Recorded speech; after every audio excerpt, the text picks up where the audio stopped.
नमस्कार दोस्तों, हमारे चैनल एक्स सर्विसमैन में एक बार फिर से आप लोगों का एक बार फिर से स्वागत है। दोस्तों, ये खुशखबरी है उन लोगों के लिए जो जिनका पीएफ कटता है, जो जॉब करते हैं, क्योंकि अब गवर्नमेंट ने यानी सुप्रीम कोर्ट ने एक आदेश दिया है जिसका पालन जो है ईपीएफ को यानी पीएफ को करना ही पड़ेगा। कर्मचारी भविष्य निधि संगठन यानी ईपीएफओ को करना ही पड़ेगा। तो चलिए बात करते हैं क्या किया है। भविष्य निधि की गणना के अनुसार सुप्रीम कोर्ट ने पीएफ सदस्यों के लिए एक बड़ा फैसला सुनाया है। सुप्रीम कोर्ट के फैसले के मुताबिक विशेष भत्ता भी मूल वेतन का हिस्सा है और इसके आधार पर इन सबको जोड़कर ही पीएफ कटना चाहिए। कंपनियां सैलरी से विशेष भत्ते को अलग नहीं कर सकती। पूर्व में कंपनियां पीएफ काटते समय मूल वेतन में विशेष भत्ते को नहीं जोड़ती थी। इसे लेकर पीएफ ट्रिब्यूनल सहित अन्य जगहों पर कर्मचारियों के केस चल रहे थे, लेकिन सुप्रीम कोर्ट के फैसला आने के बाद कर्मचारियों के हिस्से बड़ी खुशी आई है। हालांकि इस फैसले का उन कर्मचारियों पर असर नहीं होगा जिनका मूल वेतन और विशेष भत्ता हर माह 15,000 रुपये से ज़्यादा है। सुप्रीम कोर्ट की बेंच से पूछा गया था कि क्या संस्थान कर्मचारियों को जो विशेष भत्ता देता है वे कटौती के कंप्यूटेशन के लिए मूल वेतन के दायरे में आएंगे कि नहीं। इस पर फैसला देते हुए जस्टिस सिन्हा ने कहा कि तथ्यों के आधार पर मजदूरी संरचना और वेतन के अन्य हिस्सों को देखा गया है। कानून के तहत अथॉरिटी और अपीलियस्ट अथॉरिटी दोनों ने इसकी परख की है। ये दोनों ही इस निष्कर्ष पर पहुंचे हैं कि भत्ता मूल वेतन का हिस्सा है। इसे क्षण तरीके से भत्ते की तरह दिखाया जाता है ताकि कर्मचारियों के पीएफ खाते में कटौती और योगदान से बचा जा सके। तथ्यों के निष्कर्ष के साथ हस्तक्षेप का मामला नहीं बनता है। अब ईपीएफओ को इस आदेश का पालन कड़ाई से करना ही पड़ेगा। दोस्तों, सुप्रीम कोर्ट के फैसले के एक दिन बाद शनिवार को ईपीएफओ ने प्रोविडेंट फंड के कैलकुलेशन में विशेष भत्ते को बेसिक सैलरी में शामिल नहीं करने वाली कंपनियों के खिलाफ कड़ी कार्रवाई करने का फैसला किया है।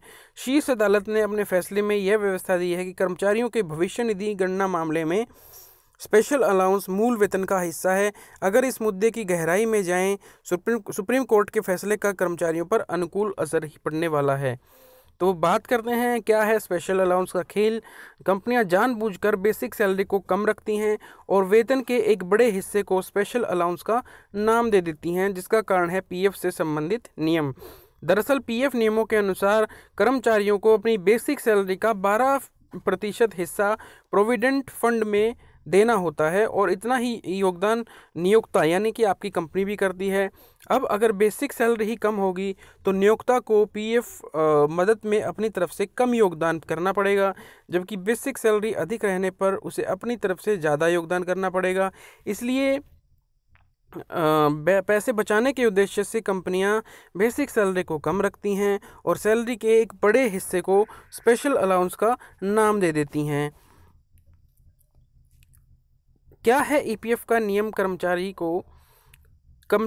तरफ से बेसिक सैलरी का 12% ईपीएफ मदद में देना पड़ता है। नियोक्ता भी इतना योगदान करता है।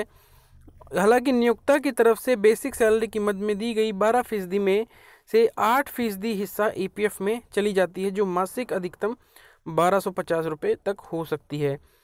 पालन हुआ तो कर्मचारियों को ही फायदा होगा। अगर सुप्रीम कोर्ट का फैसला जो है उसका कड़ाई से पालन होता है तो इसका पूरा फ़ायदा कर्मचारियों को ही मिलेगा, क्योंकि ऐसा होने पर बेसिक सैलरी बढ़ानी पड़ेगी, जिससे पीएफ के मद में कंपनियों को अधिक योगदान करना पड़ेगा और पहले से अधिक पैसा कर्मचारियों के पीएफ खाते में जाएगा। टेक होम सैलरी थोड़ी कम हो सकती है।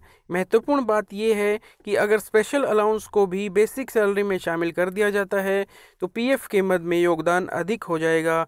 हालांकि दीर्घकाल के लिए देखें तो टेक होम सैलरी थोड़ी बहुत कम होगी, लेकिन ये पैसा कहीं और नहीं बल्कि उनके पीएफ अकाउंट में ही जाएंगे।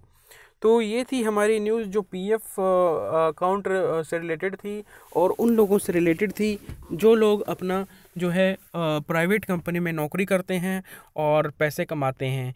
तो आशा करता हूँ आपको पसंद आई होगी न्यूज़, और दोस्तों पसंद आए और आगे की फ्यूचर की जो वीडियोस हैं उनको देखने के लिए देखते रहिए हमारा चैनल एक्स सर्विसमैन टेक्निकल।